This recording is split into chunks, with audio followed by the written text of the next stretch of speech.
Electrician भाइयों, अब से ये बैंड लगाना बिल्कुल छोड़ दो, बैंड आपको लगाना ही नहीं है जी। तो फिर क्या करना है, चलिए मैं सिखाता हूँ। पहले हम इलेक्ट्रिशियन इस तरह बैंड लगाया करते थे, जिसमें हम स्प्रिंग डालते थे तो कभी कभार स्प्रिंग अटक जाती थी।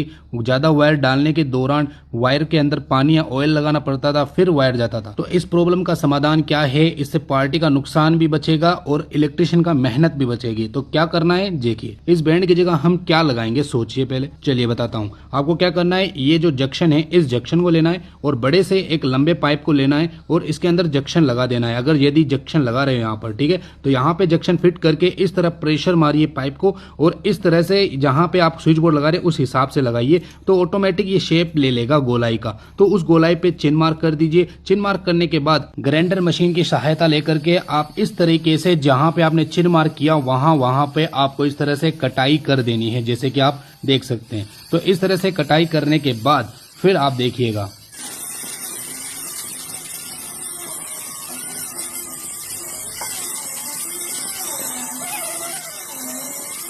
तो कटाई हो चुकी है। अब यहाँ पे हमें हैमर मशीन की आवश्यकता होगी।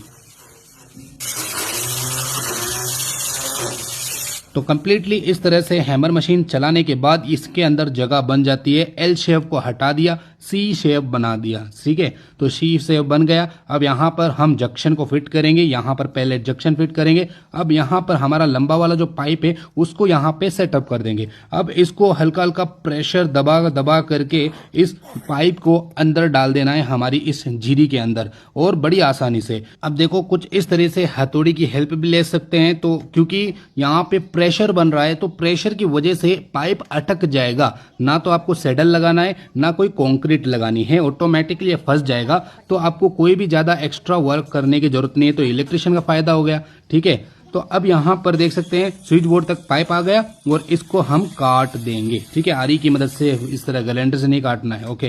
तो यहाँ पर अब बोर्ड फिट हो गया, तो हमें पाइप को फंसाने की जरूरत नहीं है। देखो दीवार के अंदर बढ़िया तरीके से फिट हो गया। तो चलिए इसके बेनिफिट्स के बारे में जानते हैं। तो देख सकते हैं कुछ इस तरह की गोलाई हो गई। तो गोलाई से यहाँ पे बैंड की आवश्यकता खत्म हो गई और पार्टी का जो बैंड लाने का खर्चा है वो भी बच गया। और जब हम वायरिंग खींचेंगे तो आसानी से फिसलती फिसलती वायरिंग नीचे आ जाएगी, कोई फंसेगा नहीं बैंड में जिस तरह फंसता है, ठीक है। तो इलेक्ट्रिशियन की जो एनर्जी वो भी बचेगी और पार्टी की वायरिंग भी काफी ज्यादा बचेगी। कोई भी आपको सैडल लगाने की या पत्थर लगाने की जरूरत नहीं है। तो अब आप मुझे कमेंट करके बताइए तरीका कौन सा अच्छा है, ये वाला या फिर ये वाला। मुझे तो ये गोलाई वाला काफी पसंद आया। इसमें स्प्रिंग जाने में आसानी होती है, वायरिंग खींचने में बहुत आसानी होती है। पार्टी का भी फायदा, इलेक्ट्रिशियन का भी फायदा। हमसे जुड़े रहें।